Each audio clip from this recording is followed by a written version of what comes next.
Yeah, we've done, at NAPAC, we've done the mixed groups, and the feedback that we've had from our service users is that having the mixed gender has enabled the group members to relate to the opposite sex, particularly for the women, to have a safe male presence within the group. We found that it's worked really, really well for us. I think there's benefits of single gender groups, but I think there's also benefits of mixed gender.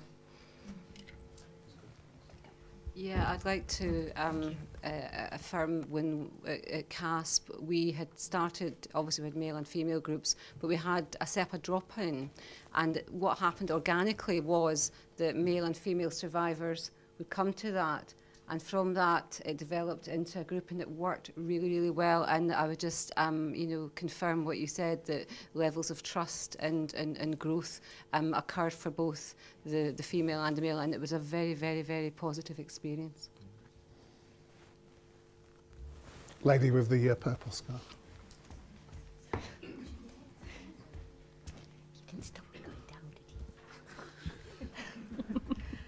I just wanted to say thank you, really, because what we've just been talking about, I'm also a female survivor, and so I'm also a psychotherapist, and I've worked with a lot of females, and I've had therapy with a woman and now with a male. And what's touched me today is to see all these males sharing their stories, and that's really, really been helpful in my healing as well. So I feel that, I'm coming together, male and female, and we're all equal. So I just wanted to share that. Thank you.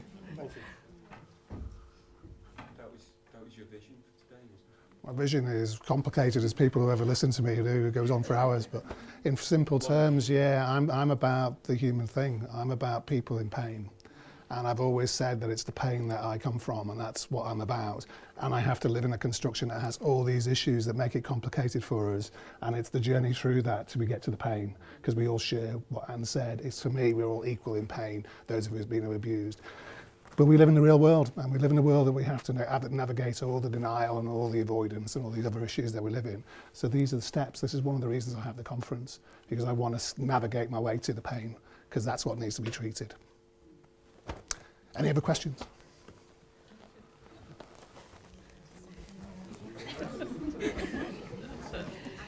I think just to carry on from what you've just said, I think it really validates today having the film from Scotland and the film from Australia, and both sets of men, sort of roughly similar ages, and different sides of the world, but experiencing the similar emotions of what the abuse has left them with. And for me, that was really, really powerful to watch that happen. I just wanted, did you get that? Oh, absolutely. Yeah, sure.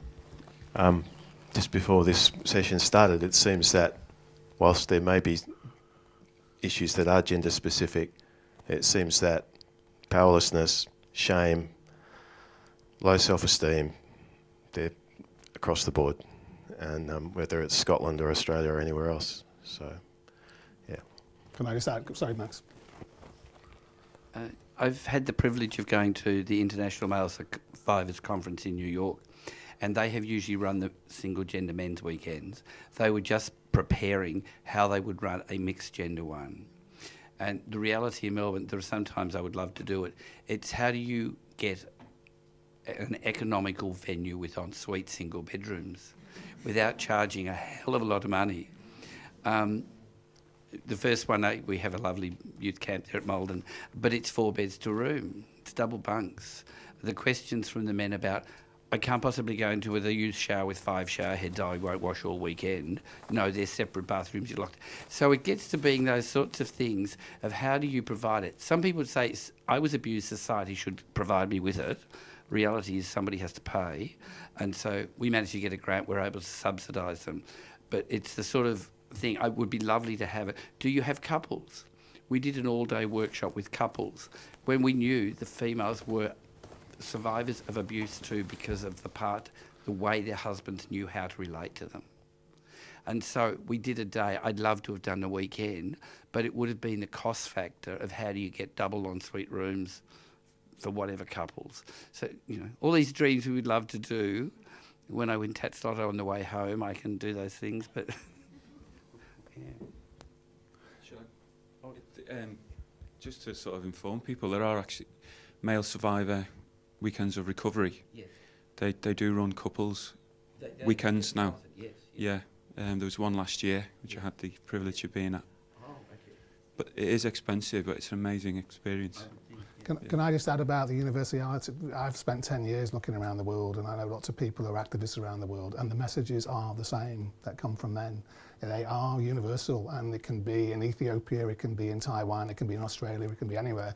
Underlying the cultural issues that overlie that, the fundamental issues are exactly the same. They talk about the same thing. They even think about the same, in almost the same way, and they express the pain in the same way. And it's always been fascinating to me how universal it actually is, which is why I showed the series of films from different places to actually illustrate that which you've supported. Thank you.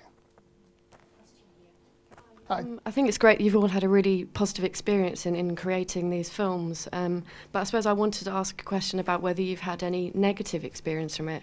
And the reason I ask that is that we work at Survivors UK, we work with men, only with men, and one of the biggest fears is about the stereotype of men being perpetrators, in the fear that if they come out and say they've been abused, they're going to be seen as a potential perpetrator. So I just kind of wanted to ask really about your experience and whether that stereotype and whether that experience has been true for you.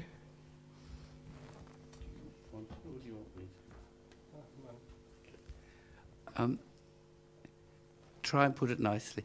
There was a group who decided to meet, and there was the usual thing of a group. There was norming and there was storming and there was all sorts of stuff, which I wasn't actually attending. There was other people, but there were about 5 men out of about 9 or 10 that met all together. And they decided what and how it was going to go. I don't know whether they want to add any more. No issues for me about worrying about being considered to be a perpetrator. I have had nothing but support really from most people I've told, apart from the mental health system.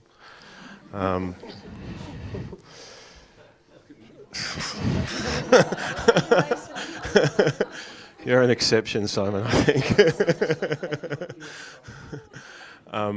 But, you know, having said that, sorry, just on a tangent, the psychiatrist that I used to work in the mental health system. Well, so the man who was, his heart was completely in the right place, but yeah. I just think he was completely bound by the system he was working within.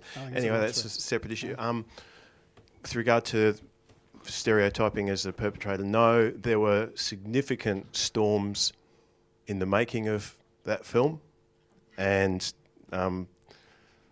yeah, quite a lot of fragmentation and within the group, but it's actually only made us stronger. Probably the same experience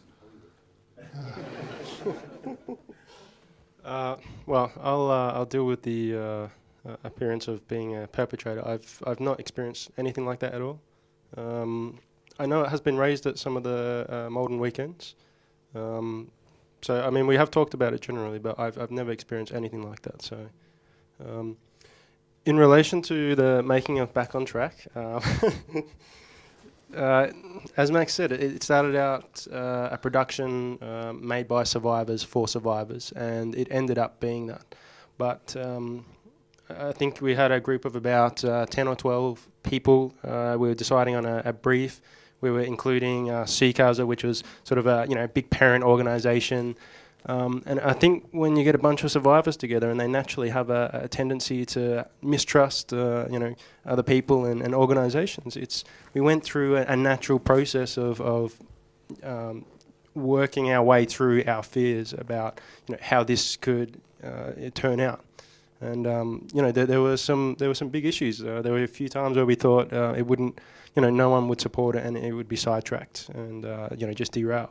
But as Dave said, it was a growing process for all of us, and we all grew through that and came together in the end and produced it as it is. So, yeah, thanks. Can I add to your question, Georgina, because I think it's a very important question in society about how men who disclose are seen. And I know women who've sat in rooms and often tell me that people, if I walk out the room, people might say, well, there goes the perpetrator.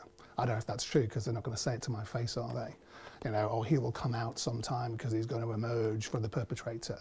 And the power of that taboo sits across society, especially in people who are not educated around it. That's my experience over 10 years. And I've never had it confronted to my face. And sometimes you tell yourself that, you know, you're oversensitive and you shouldn't be feeling like that and it's all a taboo. But sometimes actually there is evidence to support that people see you like that. Because you're a strong, powerful man and you're going to be out there doing your thing. So therefore you must be a strong, powerful, you know, violent man underneath the surface and all the rest of it, whatever. And increasingly I won't be talking about my childhood experience of abuse. I'm going to be talking about the attribution of coming out as a male survivor and actually sitting in the real world and talking about it. Because it's been 10 years and it's been fascinating.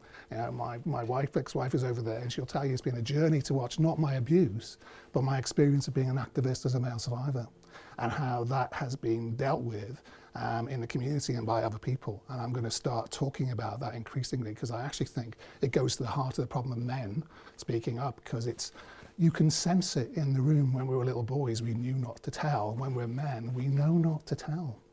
And I've experienced why you shouldn't tell, because there's part of me, when I speak to survivors who come out now and they say, oh, should I tell, Bob, should I disclose? And I said, well, my head tells you, you know, says yes, because it's an intellectual exercise in campaigning and politics. And my heart says, don't do it, because it's going to be a journey that you are really going to have to be strong about, especially if you do these type of events. So increasingly, I will be talking about that question because it needs to be challenged. It's being challenged in America very strongly. People are starting to come out, men are starting to come out and say, well, you know, that's a load of crap.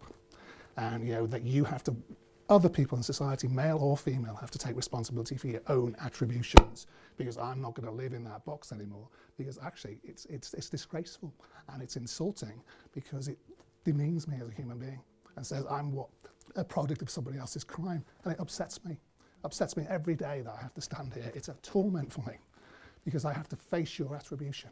And I'm going to start talking about it before I get upset and start crying like Max. But that is important, very important. Could I just say that in terms of the film that we made in Scotland, that one of the things we did was, because it was just the three guys and myself and Sitar who made the film, and what we did, what seemed very, very important, was that we had very clear boundaries and a contract that we drew up with those three guys, and in which we all knew what our rights and responsibilities were. So there was clear boundaries drawn around it, and I think that was very, very important right from the start. So it wasn't a process that was ongoing in terms of group members like that, but there was three of them and myself and Sitar. But the other thing that happened, and Alec talked about that in the group, that he went to the doctors and said he was worried about he might end up being a paedophile himself, an abuser himself, if he didn't, if he had a child. So there's never been, for them, they were so pleased to be able to do this, a bit like David and Brent said, in a way, rather than considering that it may affect them in terms of people thinking of them as perpetrators. Yeah.